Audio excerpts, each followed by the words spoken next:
Everybody, welcome back from the summer. We hope you had a great summer. We know things are crazy this year and we're so looking forward to seeing you in person. But this is our new Life Group Network encounter, so welcome. We're glad that you're connected. And to kick things off this week, we want to introduce the Spiritual Life Center team to you. So here we are. Hey, I'm Megan. When I was in high school, I discovered that I really enjoyed mentoring students who were a little bit younger than me. So I went to university to be a teacher and discovered that wasn't quite what I was passionate about. So I took a gap year after that and worked in a Christian youth hostel in Amsterdam. And while I was there, I loved the sense of community and the conversations with all sorts of different people from all around the world. And it got really laid on my heart that I was passionate about helping young people grow. So when I came back to Canada, I did my master's in counseling. I've been at the Spiritual Life Center since 2010, and I just love getting to know you guys and hear your stories and encourage you and walk with you, as there's all sorts of ups and downs and struggles and hopes in life. And so it's such a privilege for me to get to be with you at school during these pivotal years. I'm married to a really handsome husband named Steve. I've got two adorable kids, Solomon and Briella. And this summer we had some fun at a family cottage, just kind of relaxing there and enjoying the lake. And we made good use of our Safari Niagara passes this summer too. It's just been a really good time with family. Hi, I'm Ethan. I graduated from Eden High School in 2015. I'm so happy to be back again, serving in the Spiritual Life Center. This is my second year here, and I'm just happy that I get to give back to a program that shaped me so much and helped me get through some tough times while I was in high school. After high school, I went on to university. I studied at Brock for psychology, focused on counseling and youth development. And I also volunteered at my church in the youth program, and I served there as the youth director for about 3 or 4 years now.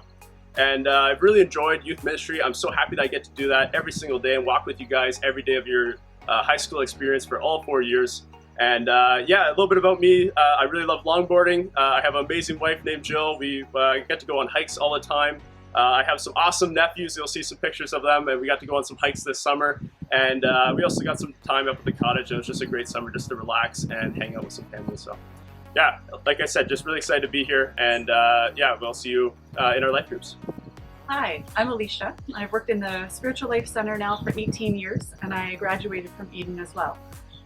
The door that brought me back to Eden was actually through our short-term missions and discipleship program called Take Flight. And I had the amazing opportunity after I graduated from college to join with some recent grads in Uruguay. And I just loved spending time getting to know the students and growing together in our faith. And so after that, I went back to school again and got my BA in counseling and caregiving. And I've been at Eden ever since. And the last 7 months have definitely been the most unusual in all my time at Eden, but I'm still looking forward to getting to know students and to growing in our faith together. I have an amazing husband, Mike, and 4 kids. My daughters are Kenna and Eve, and they are 8 and 6, and my stepsons are just going into grade 10. They're Zach and Toby. And the summer's been a bit challenging because they live with their mom over in the States, so we haven't been able to see them since March.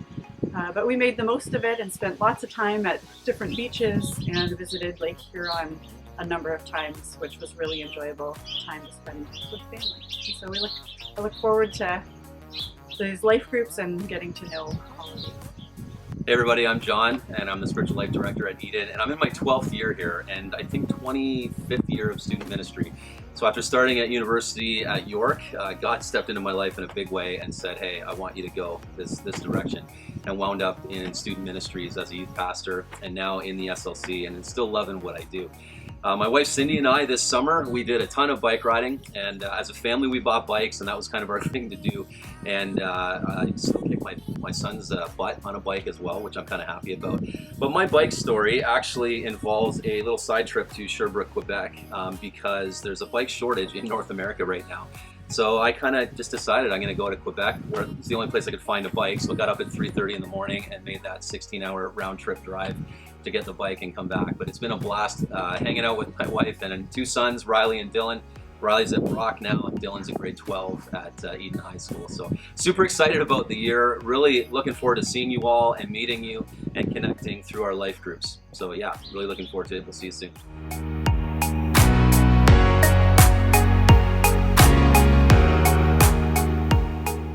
Hey everybody, we know that things look radically different this year, and there's a lot of uncertainty, there's a lot of things that we don't know. But as an SLC, we're planning for what we don't know with what we do know. And that's that we're here to love students and connect with you and care for you and lead you towards Jesus. That's the heartbeat of our mission. And this year, you probably know by now that we can't do the first 25 physically, but we don't feel we're limited in that because we're excited about a new opportunity that God has opened up for us. And that's this. We're calling it Encounter, and we're heading into a new life group network where student leaders are going to be leading groups of friends in conversation around life, faith, getting into God's word, and it's going to be incredible. So we're glad that you're plugged in, and what we want you to do is to invite your friends into a life group because this is going to be a great way to connect this year. So it's one of the big keys to what we're doing as an SLC, and here's some other things that you can get connected in. Every year our goal is to meet with every grade 9, and so we're still planning on doing that this year, whether we do that in groups or one-on-one in person or virtually. Just be ready to hear from us, and don't be afraid that you're in trouble, but we just want you to come down and get to know you a little bit. And we're also, as I mentioned, able to do one-on-one meetings in person, which we're so glad to do. And so if there's anything that comes up in life, if you want to share things that are good or things that are bad, you can contact us and make appointments either in person if you see us around the school or message us on Instagram. Yeah, and drop-ins. We do drop-ins weekly on Mondays and Fridays, and those are keys to building relationship here at Eden during these difficult times. We know that some of you, and especially some of our grade 9s, might not even know who is in your class this year. So we open those up to people on their days off when they're doing online work, and so that'd be basically at lunch from 11:30 to 12:15. We try to keep them around 45 minutes. Drop-ins usually consist of us just hanging out, connecting with one another, checking in with one another. We encourage each other, but we also play games and have fun, share some laughs, and talk about some goofy stuff. So we hope to see you out at one of our drop-ins.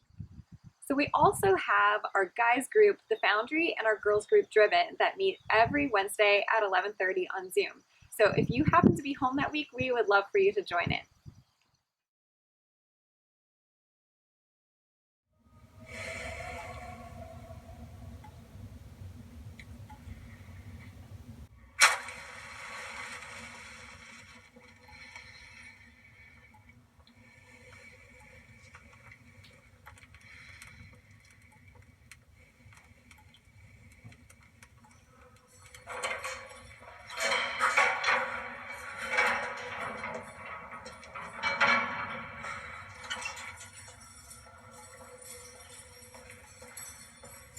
For many nights I sat on my bed and stared at the lock.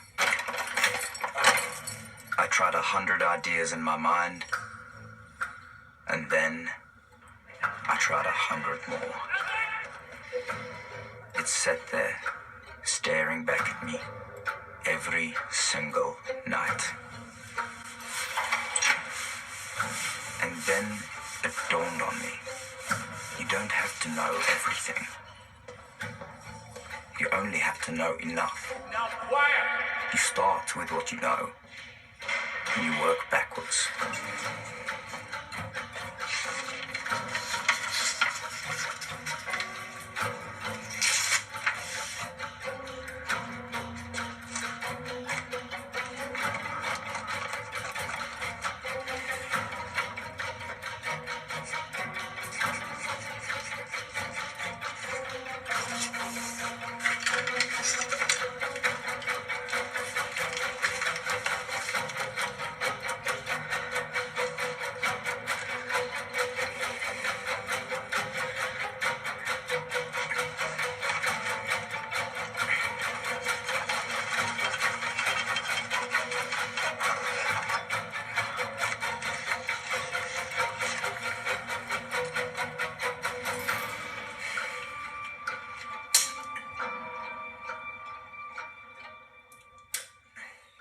In the movie clip, we saw a man who was in prison trying to escape.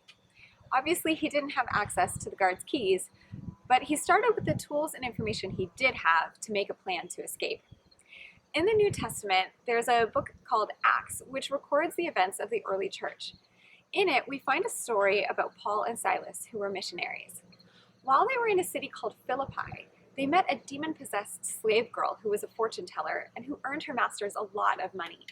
They cast out the demon and set her free in Jesus' name, and she was instantly healed. Her owners were furious because the source of their income was now gone, and they incited a riot to attack Paul and Silas. They were stripped and beaten and thrown into prison.